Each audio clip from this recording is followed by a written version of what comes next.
एक ऐसी अद्भुत कहानी है जो मैं आज आपको ध्यानपूर्वक सुनाऊंगा और इससे सुनने के बाद आप ज्यादा सोचना, डरना और चिंता सब छोड़ देंगे और आपका मन खुशियों से और प्रसन्नता से भर जाएगा। तो चलिए आज की कहानी की शुरुआत करते हैं। दोस्तों, एक समय की बात है, किसी नगरी में एक युवक रहा करता था। वो युवक अत्यंत दुखी था। वो बहुत निराश था। उसे ये समझ नहीं आ रहा था कि आखिर इस दुनिया में हर व्यक्ति अपने मतलब के लिए ही क्यों जीता है। उसे हर जगह हर कोई केवल स्वार्थी नजर आता था। वह हमेशा यही सोचा करता कि उससे कोई प्यार नहीं करता, उसकी कोई परवाह नहीं करता। सब उससे मतलब के लिए अपने संबंध रखते हैं। मतलब खत्म हो जाते ही सब उसे अपने आप से दूर कर देते हैं। दोस्तों, हमारे जीवन में भी कुछ ऐसा ही होता है। हम भी हमेशा किसी न किसी का साथ ढूंढते ही रहते हैं और जब हमें किसी का साथ नहीं मिल पाता तो हम अपने आप को अकेला महसूस करते हैं, कमजोर महसूस करते हैं। हमें लगता है कि इस दुनिया में हमारे जैसे कोई है ही नहीं, हमें कोई प्यार नहीं करता, हमारी कोई परवाह नहीं करता। लेकिन हम यह भूल जाते हैं कि अंत में तो हर किसी को अकेले ही जाना है। वह व्यक्ति अपने इस अकेलेपन से बहुत परेशान हो चुका था, जिस कारण एक दिन उसने अपना घर छोड़ दिया और एक रास्ते पर निकल पड़ा। उसके मन में कई सारे विचार थे। उन विचारों में मग्न होकर वह उस रास्ते पर आगे की ओर बढ़ता ही जा रहा था। तभी उसे रास्ते में एक आश्रम दिखाई पड़ा। वह उस आश्रम की ओर आगे बढ़ा।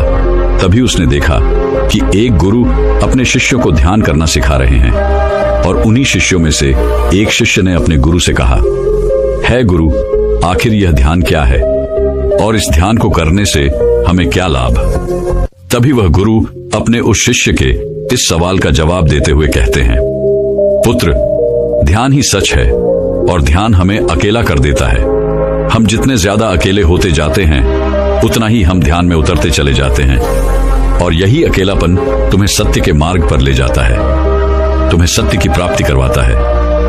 वह युवक आश्रम के बाहर खड़े होकर यह सब कुछ देख रहा था, सुन रहा था। जैसे ही उसने उन गुरुवर के मुख से यह सारी बातें सुनी, वह दौड़ा दौड़ा उन गुरुवर के पास आया और कहने लगा, है गुरुवर, यदि ध्यान हमें अकेला कर देता है तो इसका मतलब यह हुआ कि मैं इन सब चीजों में श्रेष्ठ हूं।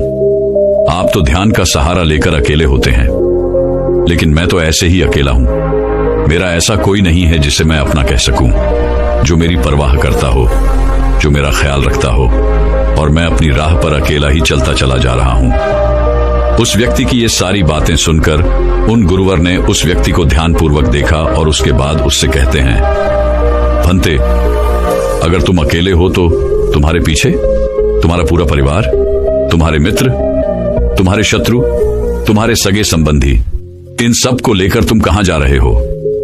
उन गुरुवर के मुख से यह बात सुनकर वह व्यक्ति चौंक उठा और उसने तुरंत ही पीछे मुड़कर देखा तो वहां पर कोई नहीं था। तभी वह उन गुरुवर से कहता है गुरुवर, कौन है मेरे पीछे? कोई तो नहीं, न मेरे परिवार वाले, न मेरे मित्र, न मेरे शत्रु और न ही मेरे सगी संबंधी। मैं तो सबको पीछे छोड़ आया हूं क्योंकि कोई मुझे नहीं पूछता, कोई मेरी परवाह नहीं करता, कोई मेरा ख्याल तक नहीं रखता, यहां तक कि मेरी कोई आवाज तक नहीं सुनना चाहता। लेकिन जब किसी के ऊपर कोई समस्या आती है तो वह मुझे अवश्य याद करता है, पर बाकी समय पर वह मुझे पूछते तक नहीं। उन्हें यह तक खबर नहीं होती कि मैं किस हाल में हूं, मैं जिंदा भी हूं या नहीं। उन सबको इन सब चीजों से कोई फर्क नहीं पड़ता। उन गुरुवर ने उस व्यक्ति की यह सारी बातें ध्यानपूर्वक सुनी और उसके बाद उस युवक से कहते हैं, भंते, तुम सही कह रहे हो, लेकिन जब तक तुम इन सभी को छोड़कर नहीं आते तब तक तुम भला अकेले कैसे हो सकते हो?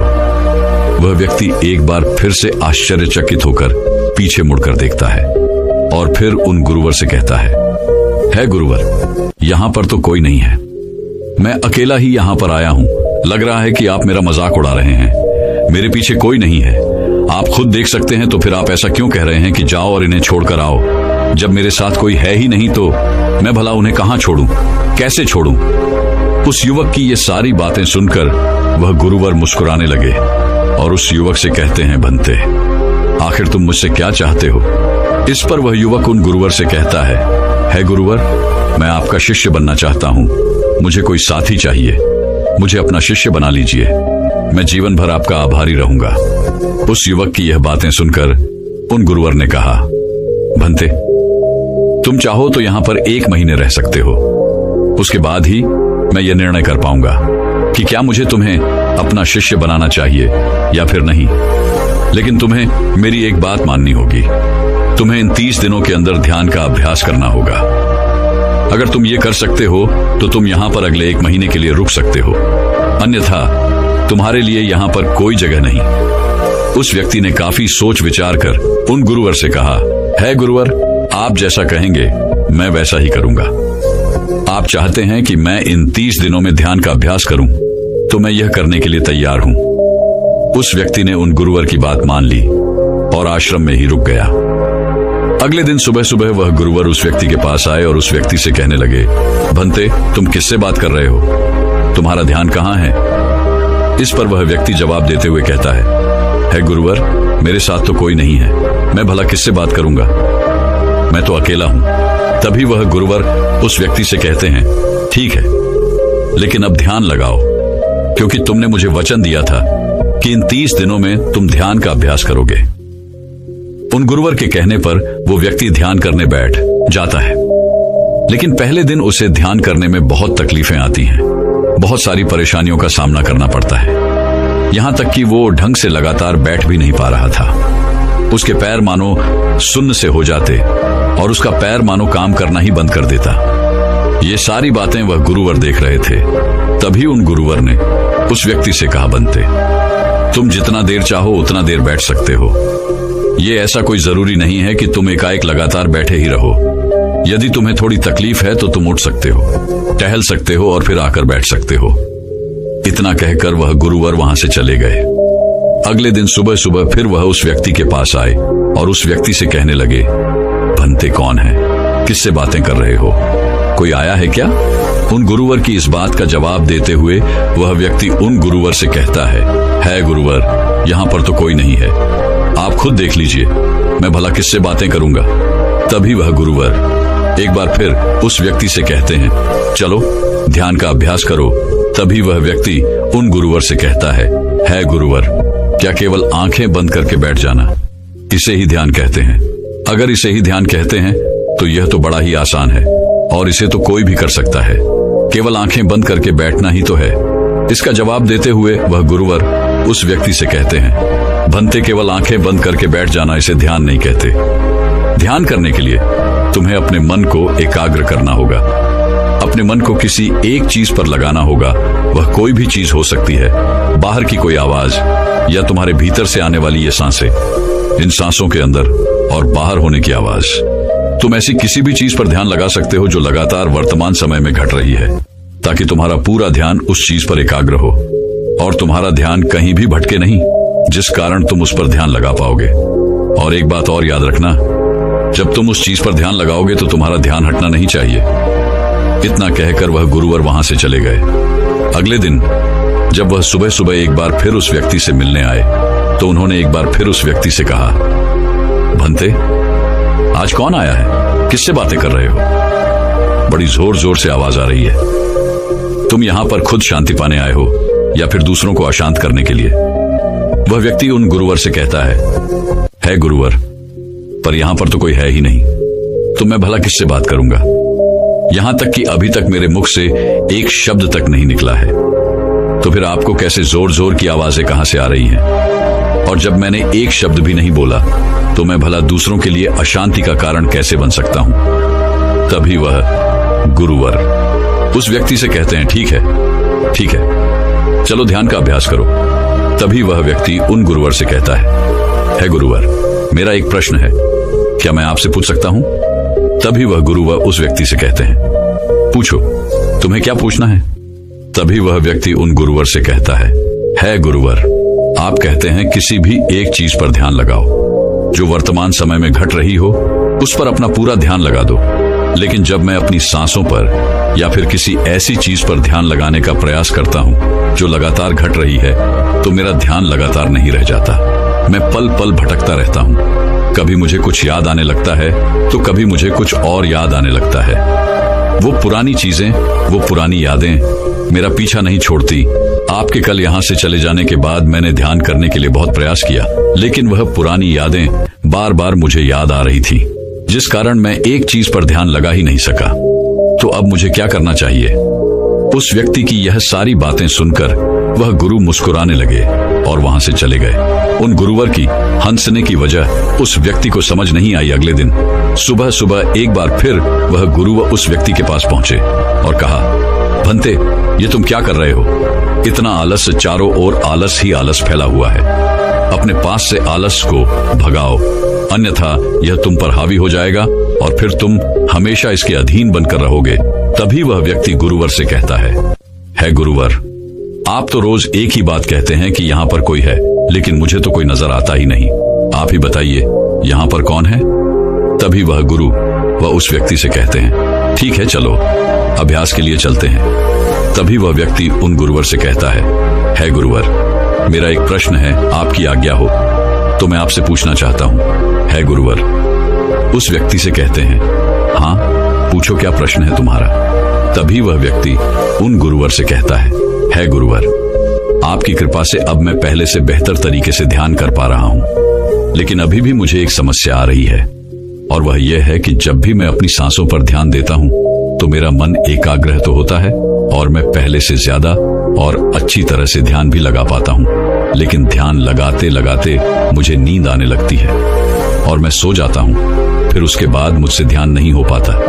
उसके बाद केवल बस मुझे नींद ही नींद आती रहती है और मैं ध्यान की तरफ फिर अपने आप को मोड़ नहीं पाता। उस व्यक्ति की यह बात सुनकर वह गुरुवर उस व्यक्ति से कहते हैं, यह तो अच्छी बात है। इतना कहकर वह वहां से चले जाते हैं। 5वें दिन जब सुबह सुबह वह गुरुवर उस व्यक्ति के पास पहुंचते हैं तो वे कहते हैं, भंते, तुमने इतने लोगों को क्यों बुला रखा है? इतने सारे लोग तुम्हें ध्यान नहीं करने देंगे। तुमने इतने सारे लोगों को क्यों बुलाया है? इन्हें यहां से जल्दी भेजो, मुझे ये बिल्कुल नहीं पसंद। तुम तो यहाँ पर अकेले आए थे जैसा कि तुमने कहा, तो फिर इतने सारे लोगों को तुमने आज क्यों बुला रखा है? इन्हें अभी के अभी वापस छोड़कर आओ। तभी वह व्यक्ति उन गुरुवर के बारे में मन ही मन ये सोचता है कि लगता है गुरुवर पागल हो चुके हैं। जब भी रोज आते हैं तो हमेशा एक ही बात कहते हैं कि यहाँ पर कोई है, लेकिन मुझे तो कोई नजर ही नहीं आता।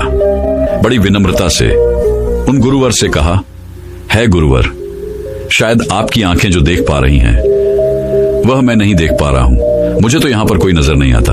फिर आपको कैसे?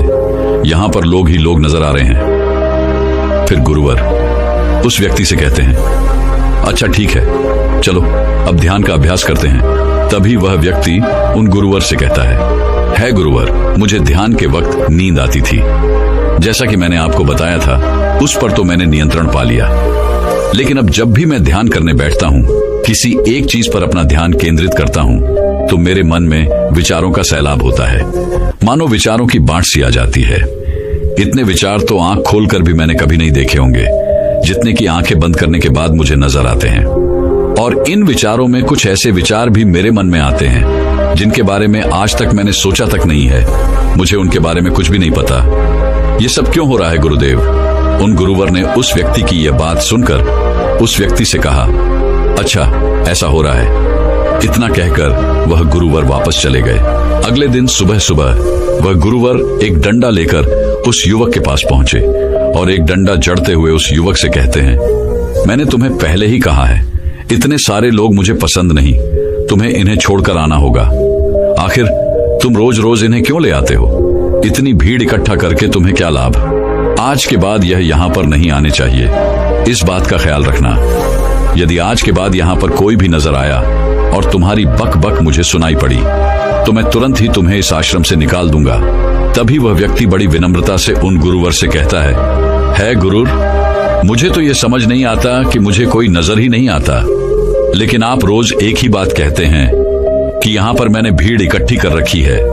जिन लोगों को भी मैंने लाया है उन्हें मुझे छोड़कर आना होगा, लेकिन मैं आपसे हर रोज एक ही बात कहता हूँ कि मुझे कोई नहीं नजर आता, ना ही मुझे कोई यहाँ पर दिखाई पड़ता है और ना ही मैं अपने मुख से एक शब्द भी निकालता हूँ, लेकिन फिर भी आप कहते हैं कि आपको लोगों की आवाजें सुनाई पड़ रही हैं। तभी वह गुरुवर है उस व्यक्ति की इस बात का जवाब देते हुए कहते हैं, क्या तुम्हारे मित्र, तुम्हारे परिवार वाले, तुम्हारे सगे संबंधी, तुम्हारे शत्रु, तुम्हारी इच्छाएं, तुम्हारी वासनाएं, ये सब क्या तुमसे मिलने नहीं आते? वह व्यक्ति उन गुरुवर से कहता है, नहीं गुरुदेव, मुझसे कोई मिलने नहीं आता। मैं तो यहां पर अकेला ही आया था और अभी भी मैं अकेला ही हूं, मेरा कोई नहीं। तभी वह गुरु व क्रोधित होकर उस झंडे से उस व्यक्ति पर एक और प्रहार करते हैं और कहते हैं, अभी बैठो, अभी ध्यान लगाओ, और यदि तुम्हारे ध्यान में कोई भी आता है तो मुझे बताओ। वह व्यक्ति उन गुरुवर की बात मान लेता है और तुरंत ही ध्यान करने बैठ जाता है।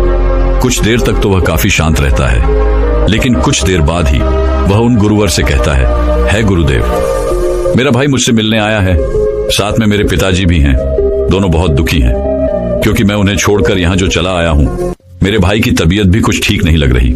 वह मुझे बुला रहे हैं। मेरे बड़े भाई की पत्नी अर्थात मेरे भाभी मेरे बड़े भाई के साथ अच्छा व्यवहार नहीं कर रही, और तो और मेरी प्रेमिका भी आई हुई है। वह मुझसे पूछ रही है कि क्या तुम मुझसे शादी करोगे या फिर मैं किसी और से शादी कर लूं। वह भी बहुत दुखी नजर आ रही है। और इतना ही नहीं, मेरे कुछ मित्र भी पीछे खड़े हैं जिनसे मैंने कुछ कर्जे लिए थे। आज वो मुझसे अपना कर्जा मांगने आए हैं, मुझे धोखेबाज कह रहे हैं, मुझे अपशब्द बोल रहे हैं, और वो साथ में मेरे कुछ शत्रुओं को भी लाए हैं। लेकिन मेरे शत्रु मुझे मारना नहीं चाहते। वह तो यह कह रहे हैं कि तू तो पहले से ही मरा हुआ है, तुझे और क्या मारना। इतना कहकर वह व्यक्ति कुछ देर के लिए शांत हो गया, लेकिन उसी के बाद फिर कुछ देर बाद वह एक बार फिर से उन गुरुवर से कहने लगा है, गुरुवर, अब मेरे पास एक बहुत बड़ा घर है, इसे मैंने खरीद लिया है। मैं, मेरे पिता, मेरी माता, मेरा भाई, मेरी भाभी सभी इसमें बहुत मिलजुल के रह रहे हैं। हम बहुत खुश हैं। मैं अब अपने मित्रों से अत्यधिक अमीर हूँ। मेरे पास बेशुमार धन दौलत है, और तो और मैंने अपनी प्रेमिका से शादी भी कर ली है और इसका जश्न मना रहे हैं। इतना कहकर वह व्यक्ति एक बार फिर शांत हो गया और फिर कुछ देर बाद और फिर एक बार उन गुरुवर से कहता है गुरुवर, मुझे कोई मारने का प्रयास कर रहा है। लगातार वो मुझ पर प्रहार कर रहा है। मैं उसका चेहरा देखने का प्रयास कर रहा हूँ, लेकिन मुझे उसका चेहरा नजर नहीं आ रहा। इतना कहते कहते वह उन गुरुवर से कहता है, गुरुदेव, ये तो आप हैं जो मुझे मार रहे हैं, और यह भी कह रहे हैं कि इतनी भीड़ को लेकर क्यों आए हो और इन्हें लेकर कहां जा रहे हो। मेरे साथ तुम्हें अकेले ही चलना होगा। इतना कहकर वह व्यक्ति ध्यान से उठ गया और उनको रुके चरणों में गिर पड़ा और उनसे कहने लगा, है गुरुदेव, आप सही थे। आप जो हमेशा कहते थे कि इस भीड़ को लेकर मैं कहां जा रहा हूं। आप हमेशा यही कहते थे कि इन सबको छोड़ कर आओ, लेकिन मुझे कोई नजर नहीं आता था। लेकिन आज मैंने उन सबको देख लिया जिन्हें मैं अपने साथ लेकर आया था, जिन्हें मैं अपने साथ लेकर घूम रहा था। हर कोई मेरे साथ ही है, मेरे पास है। लेकिन मैं ये सोच रहा था कि आखिर मैं इतना बेचैन क्यों हूं और मेरी बेचैनी की वजह क्या है। उस व्यक्ति की यह सारी बातें उन गुरुवर ने ध्यानपूर्वक सुनी और उसके बाद वो वहां से चुपचाप उठकर चले गए। उसके बाद से वो गुरुवर उसके पास कभी नहीं आए।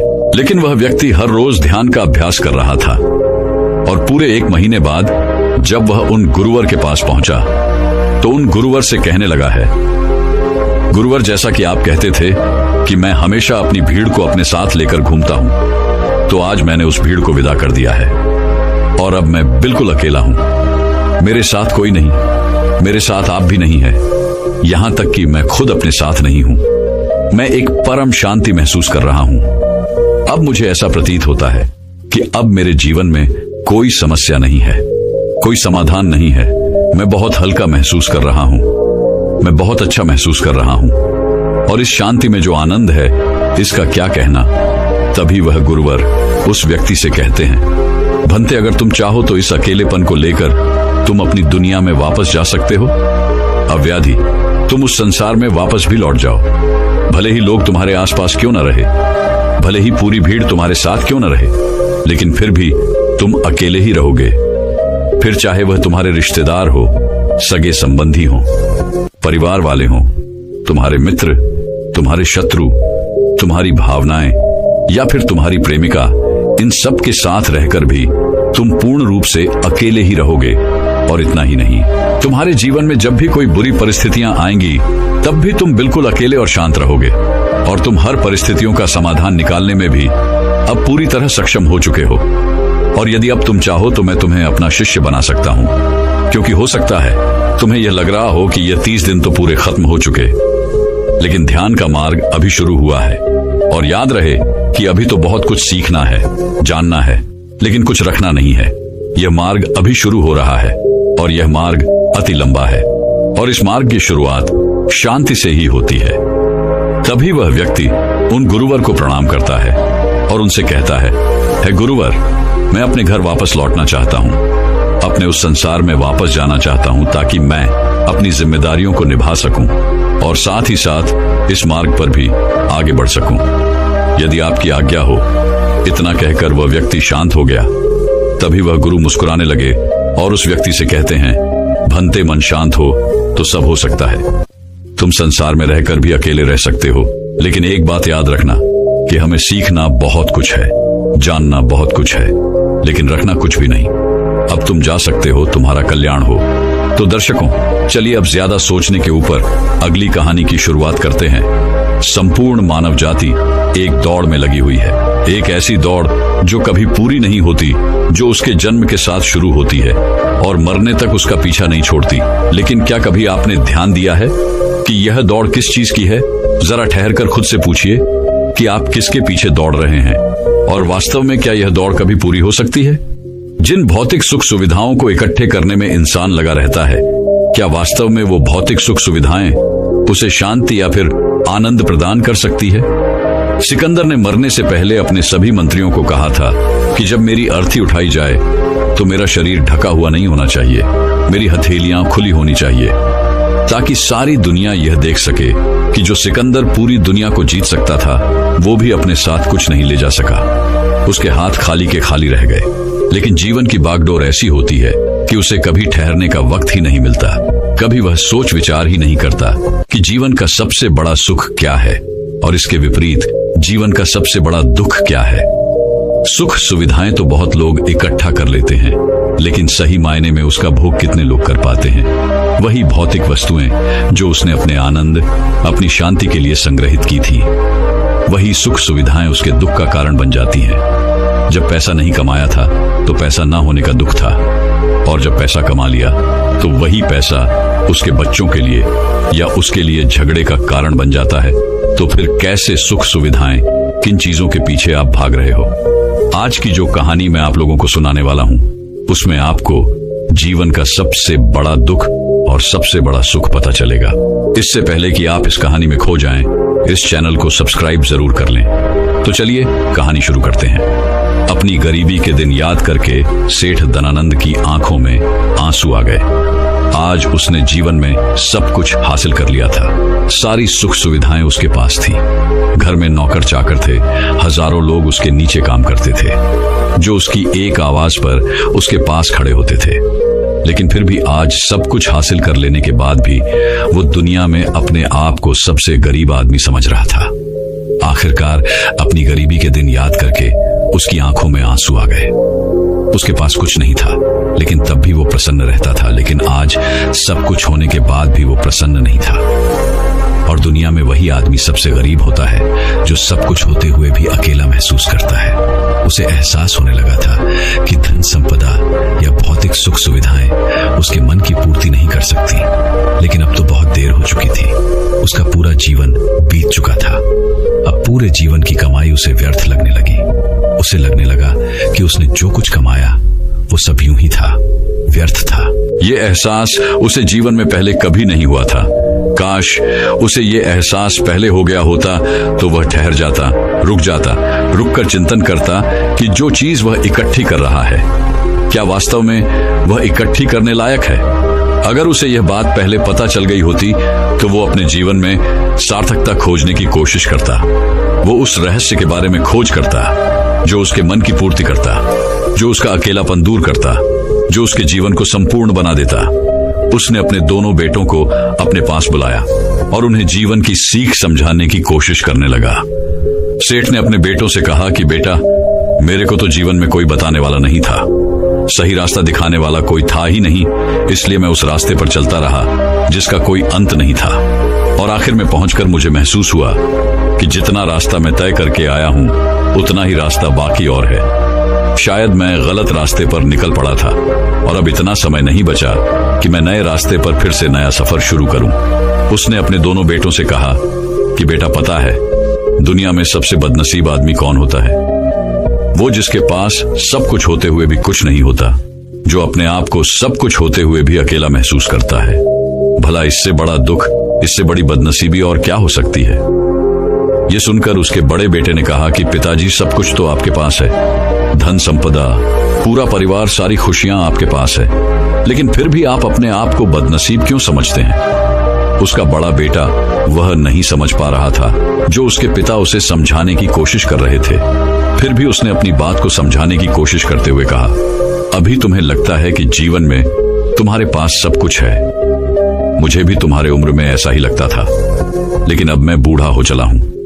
कुछ समय बाद मेरी मृत्यु भी नजदीक है और अब मुझे एहसास हो रहा है कि दुनिया में तो सब कुछ पीछे छूट जाता है। घर, परिवार, रुपया, पैसा, धन संपदा, सब कुछ यही रह जाता है और आखिर में मेरे साथ जाएगा क्या? क्या मैं दुनिया में सबसे अकेला इंसान नहीं हूं? क्या मैं दुनिया का सबसे बदनसीब आदमी नहीं हूं, जिसके पास सब कुछ होते हुए भी वह अपने साथ कुछ भी नहीं ले जा सकता? सेठ के बेटे ने सेठ से सवाल पूछा कि पिताजी, फिर दुनिया में क्या इकट्ठा करना चाहिए? ऐसे तो हर इंसान अकेला ही होता है। कौन इंसान इस दुनिया में भला ऐसा होता है जो अपने साथ इस दुनिया की सुख सुविधाएं या फिर अपना परिवार को साथ लेकर जाता है? सब लोग तो अकेले ही जाते हैं। फिर तो दुनिया में हर एक आदमी बदनसीब ही हुआ।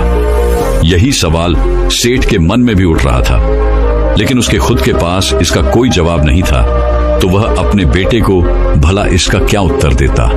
इसीलिए उसने अपने बेटे से कहा कि बेटा, मैं खुद इस सवाल का जवाब तलाश रहा हूं। अगर एक आदमी के पास सब कुछ होते हुए भी वह अकेला है, उन भौतिक सुख सुविधाओं का वह भोग नहीं कर पा रहा है, तो वह सबसे बड़ा दुख हुआ। मैं मानता हूं दुनिया का सबसे बड़ा दुख यही है कि आपके पास सब कुछ होते हुए भी आप अकेलापन महसूस करो। लेकिन इसके विपरीत दुनिया का सबसे बड़ा सुख क्या हो सकता है? इस सवाल का जवाब तो मेरे बेटे मुझे भी नहीं पता। इसीलिए मैं यह चाहता हूं कि मेरे मरने से पहले जिस सवाल का जवाब मुझे नहीं मिला, वह जवाब तुम अपने जीवन में ढूंढो। और यकीन मानो, अगर तुमने अपने जीवन में इस सवाल का जवाब ढूंढ लिया तो तुम दुनिया के सबसे सुखी इंसान कहलाओगे। यह कहानी सुनाकर गुरु ने अपने शिष्यों से सवाल पूछा कि दुनिया में सबसे बड़ा सुख क्या होता है? सभी शिष्य ध्यानपूर्वक अपने गुरु की ये कहानी सुन रहे थे। संध्या का समय था। धीमी धीमी हवा चल रही थी, जिससे कि पेड़ की पत्तियां हिल रही थी। आसमान में पक्षी सहचा रहे थे। सूर्य अस्त होने को आया था और सभी शिष्य अपने गुरु से इस सवाल का जवाब जानना चाहते थे।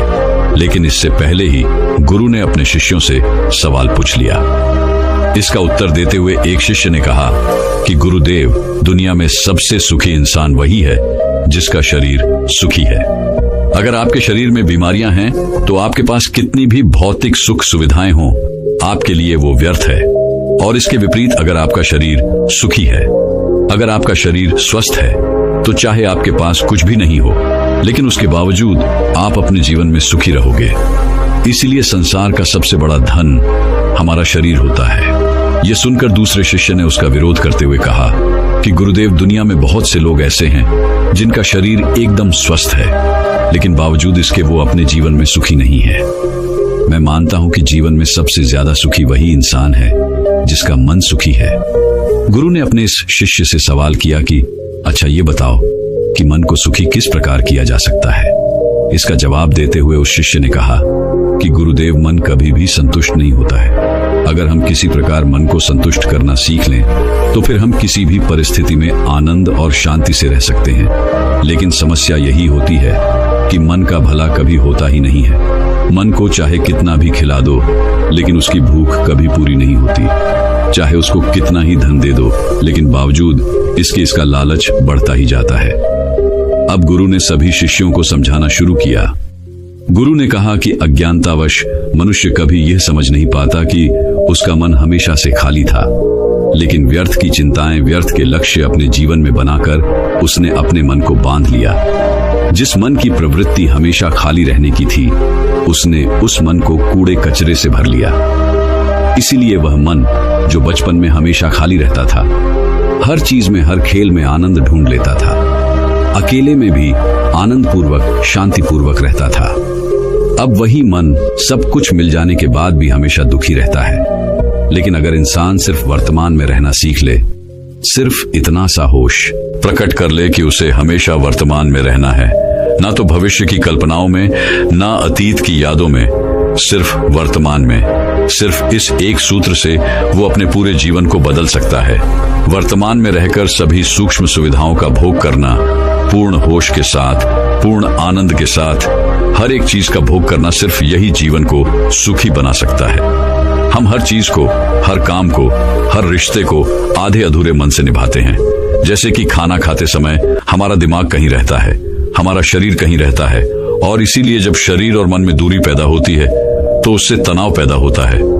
अगर आपका शरीर और आपका मन और मस्तिष्क सभी एक जगह पर संगठित होना सीख लें, तो फिर आप अपने जीवन में उस शांति, उस आनंद का एहसास कर पाएंगे जो बड़े बड़े योगी पहाड़ों में तपस्या करके प्राप्त करते हैं। लेकिन इसके लिए जीवन में ज्ञान के प्रकाश का उदय होना बहुत आवश्यक है, क्योंकि अज्ञानता में आप अपने मन को कभी नहीं समझ पाएंगे।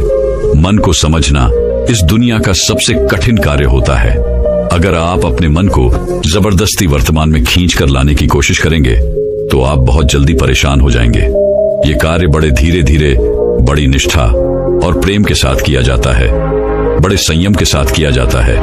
अगर आप इसको जबरदस्ती करने की कोशिश करेंगे तो आप तनाव में आ जाएंगे, आप बहुत जल्दी हार मान लेंगे। इसलिए कदम कदम पर आगे बढ़ा जाए तब मंजिल सामने ही है। और यह कहकर गुरु ने सभी शिष्यों से कहा कि अब हम ध्यान करेंगे। ध्यान करने से मनुष्य का मन, उसका मस्तिष्क वर्तमान में स्थापित होना सीख जाता है। धीरे धीरे प्रतिदिन ध्यान का अभ्यास करने से वह उस आनंद और शांति का अनुभव कर पाता है जो सांसारिक वस्तुओं में कहीं नहीं मिलता, जो किसी भौतिक सुख सुविधा में नहीं मिलता। और इसके बाद सभी शिष्य अपने गुरु के साथ ध्यान में लीन हो गए। दोस्तों, मैं उम्मीद करता हूं कि यह कहानी सुनने से आपके जीवन में अच्छे बदलाव आए होंगे। आपको इस वीडियो से क्या सीखने मिला, ये कमेंट करके जरूर बताएं और अपने परिवार, दोस्तों या आपके करीबी इंसान के साथ ये कहानी शेयर करके उन्हें भी इस ज्ञान से परिचित करवाएं। बाकी अगर आपको ये वीडियो दिल से अच्छी लगी हो तभी इस वीडियो को लाइक कर देना, और आपने अब तक इस चैनल को सब्सक्राइब न किया हो तो चैनल को सब्सक्राइब भी जरूर कर देना। आपका हर दिन शुभ हो और खुशियों से आपका जीवन भरा रहे। धन्यवाद। नमो बुद्धाय।